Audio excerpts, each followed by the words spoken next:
Hello everyone, how are you all? Hope so you all are good. बच्चों, हमने chapter शुरू किया हुआ था sexual reproduction in flowering plant, और उसके अंदर हमने 7 लेक्चर कर लिए थे। आज जो चैप्टर के अंदर लेक्चर नंबर 8 हम शुरू करने वाले हैं। ठीक है जी।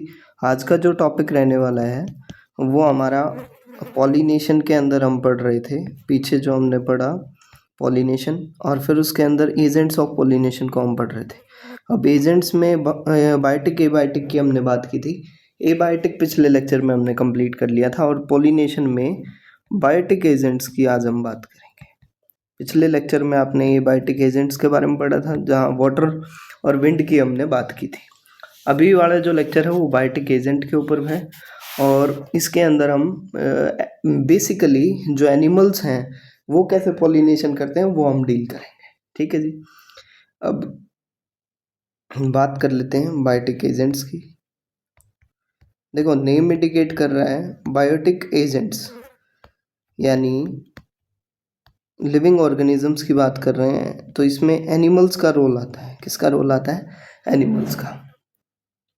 सबसे पहली चीज, used by majority of flowering plants. बहुत सारे फ्लावरिंग प्लांट जो हैं वो इसका यूज़ करते हैं। ठीक है जी। जैसे एग्जांपल अगर मैं बात करूं, बीज का यूज़ किया जाता है, बटरफ्लाइज का यूज़ किया जाता है। ठीक है जी। और किसका यूज़ किया जाता है? बीटल्स का, उसके अलावा वास्प का, ये सारी चीज़ें। उसके अलावा बर्ड्स का यूज़ किया जा सकता है। ठीक है जी। उसके अलावा रोडेंट्स का यूज़ किया जा सकता है, रेप्टाइल्स का यूज़ किया जा सकता है। ये सारी चीज़ों का यूज़ होता है किसके अंदर? पॉलिनेशन के अंदर। क्लियर है इतनी बात? अब जब इंसेक्ट पॉलिनेशन की हम बात करते हैं, किसकी बात करते हैं? इंसेक्ट पॉलिनेशन, यानी जब पॉलिनेशन को परफॉर्म करने के लिए किसका यूज़ किया जाता है? इंसेक्ट का यूज़ किया जाता है। उसके लिए एक टर्म यूज़ की जाती है, एंटोमोफिली। कल लास्ट में हमने ये चीज़ डिस्कस भी की थी, जिसके अंदर बीज का जो रोल है वो सबसे ज़्यादा है। ठीक है।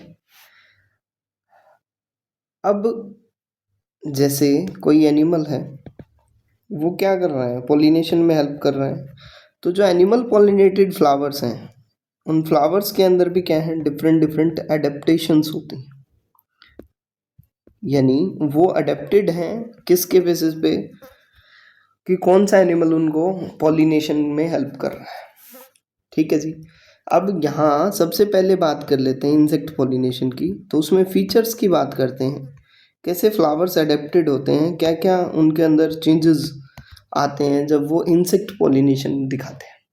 ठीक है। सबसे पहली चीज़ वो क्या होंगे? लार्जर साइज के होंगे। ठीक है जी। दूसरी चीज़, कलरफुल नेचर होगा। क्या होगा? कलरफुल नेचर, जिससे क्या होगा? अट्रैक्शन होगी किसके अंदर बच्चे? इंसेक्ट्स के अंदर। और फ्रेग्रेंट नेचर होगा। ठीक है जी। उसके अलावा क्या होने चाहिए भाई? नेक्टर उनके पास ज़्यादा होना चाहिए, रिच इन नेक्टर। नेक्टर का सोर्स होगा तभी तो क्या होंगे? तभी तो जो इंसेक्ट होंगे उसके पास आएंगे ना। अब अगर मैं बात करूं, nectar and pollen grains are revered for pollination, यानी जो पॉलिनेशन कर रहे हैं एनिमल्स, उनके लिए रिवार्ड का काम कौन करते हैं? नेक्टर करते हैं और पोलन ग्रेन्स, क्योंकि पोलन ग्रेन्स क्या है? रिच सोर्स है। ठीक है। वैसे ही नेक्टर भी क्या है? रिच सोर्स है। ठीक है। क्लियर है इतनी बात? अब स्टिकी नेचर होना चाहिए, स्टिकी इन नेचर, ताकि इजीली क्या हो सके? वो किसके ऊपर? और किसी पर्टिकुलर फ्लाई ऑर्गेनिज्म के ऊपर आसानी से चिपक सके। समझ आई इतनी बात? देखो अब कैसे यहाँ पॉलिनेशन होगा। देखो, इस तरीके से मैं एक फ्लावर को अगर मैं डेवलप करूँ और यहाँ पे एक ऑर्गेनिज्म आया और वो लाइक ये मान लेते हैं वो फ्लाई करते हुए आया और यहाँ पॉलन ग्रेन्स अटैच थे। ये पॉलन ग्रेन्स उसकी बैक साइड पे क्या होंगे, अटैच कर जाएंगे और जैसे ही ये दोबारा किसी स्टिग्मा के कांटेक्ट में आएगा, किसके कांटेक्ट में आएगा, स्टिग्मा के, तो वहाँ पे जाके क्या कर देगा, पॉलन ग्रेन्स को ड्रॉप कर देगा और इस तरीके से वो क्या कर रहा है, एक तरीके से पॉलिनेशन में हेल्प करता है और इसको हम एनिमल पॉलिनेशन का नाम देंगे। अब वो अगर क्या हो रहा है, एंटोमोफिली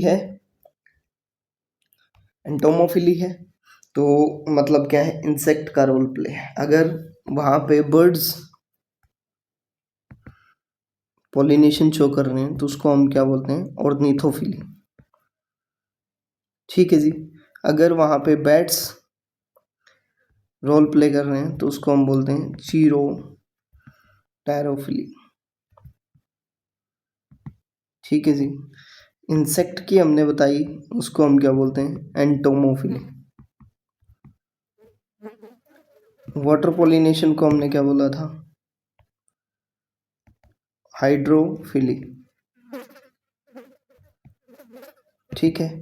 और उसके बाद एयर से हमने जब पॉलिनेशन किया उसको हमने बोला एनिमोफिली।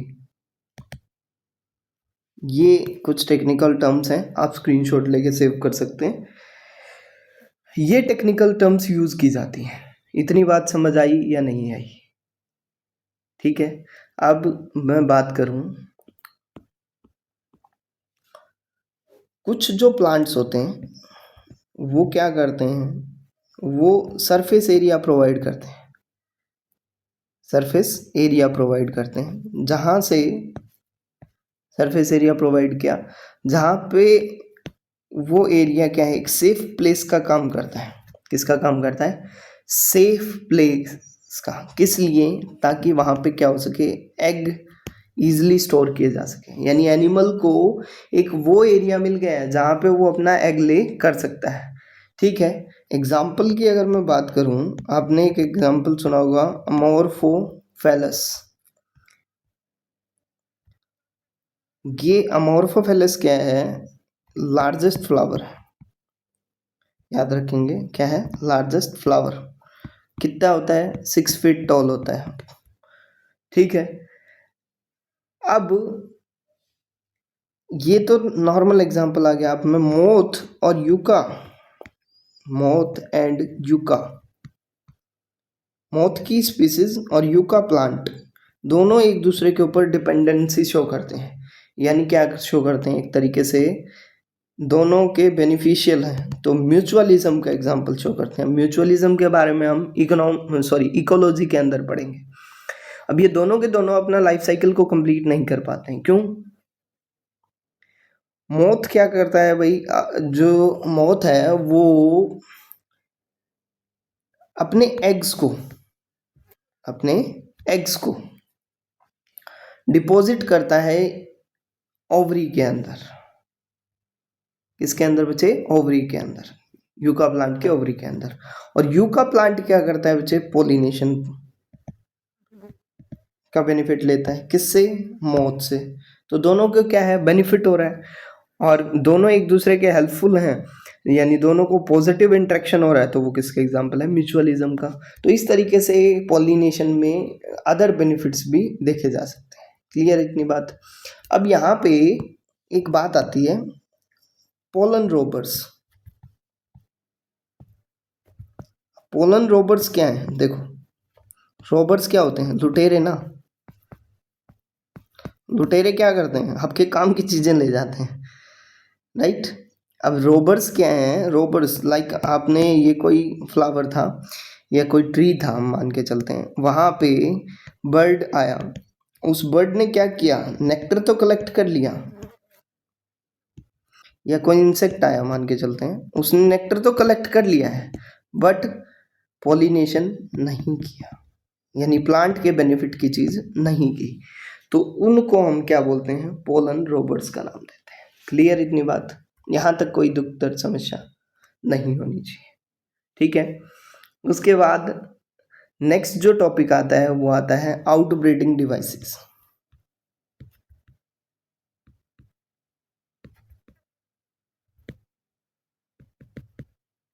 ठीक है जी। हर्माफ्रोडाइट कंडीशंस में क्या क्या चेंजेस होंगे, सेल्फ पोलिनेशन से कैसे अवॉइड किया जा सकता है, ये सारी चीज़ें हम कब पढ़ेंगे, ये हम पढ़ेंगे नेक्स्ट लेक्चर के अंदर। आज का लेक्चर काफ़ी छोटा है। अगला लेक्चर कोशिश ये रहेगी कि अगले 2 लेक्चर्स के अंदर हम इसको कंप्लीट कर दें। Thank you so much, stay connected with us.